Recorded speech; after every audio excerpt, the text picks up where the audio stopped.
যুব সমাজের সম্মানিত প্রধান অতিথি, বিশেষ অতিথি এবং আমার সামনে উপবিষ্ট সকল পর্যায়ে দায়িত্বশীল ভাইরা সবার প্রতি আন্তরিক সালাম। আসসালামু আলাইকুম রহমতুল্লাহ। শুকরিয়া আদায় করছি মহান রব্বুল আলামিনের। শুনুন আলহামদুলিল্লাহ, দরুদ পেশ করছি রাসূল সাল্লাল্লাহু আলাইহি ওয়াসাল্লামের প্রতি সাল্লাল্লাহু আলাইহি ওয়াসাল্লাম।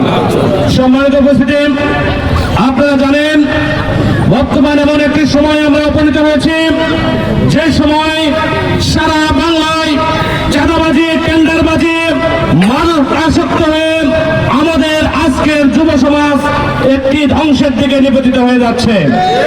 আমরা বলতে চাই, নন্দীগ্রামের প্রতিটা জনপদে আমরা ঘুরিয়ে বেরিয়েছি। এই যুব সমাজের একটাই দাবি, তাদের একটাই আশা, আগামী দিনে তারা একটি চাঁদাবাজ মুক্ত, টেন্ডারবাজ মুক্ত, মাদক মুক্ত একটি পরিচ্ছন্ন সমাজ চায়। আমরা মনে করি আজকের এই সমাবেশ থেকে আমরা যদি সিদ্ধান্ত নিতে পারি, আগামী জাতীয় নির্বাচনে আমরা সকল জনসাধারণকে সাথে নিয়ে এই যুব সমাজ যদি আমরা ঐক্যবদ্ধভাবে গুরুত্বপূর্ণ ভূমিকা পালন করি, তাহলে আমি মনে করি আগামী দিনে এই জাতীয় নির্বাচনে সকল প্রকার চাঁদাবাজি মুক্ত, সন্ত্রাস মুক্ত, পরিচ্ছন্ন, কল্যাণমূলক একটি রাষ্ট্র উপহার দিতে পারবো।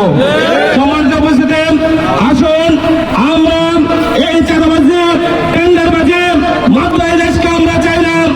আমরা চাই একটি পরিচ্ছন্ন একটি দেশ, যে দেশ আমাদের আগামী প্রজন্মকে আমরা উপহার দিতে চাই।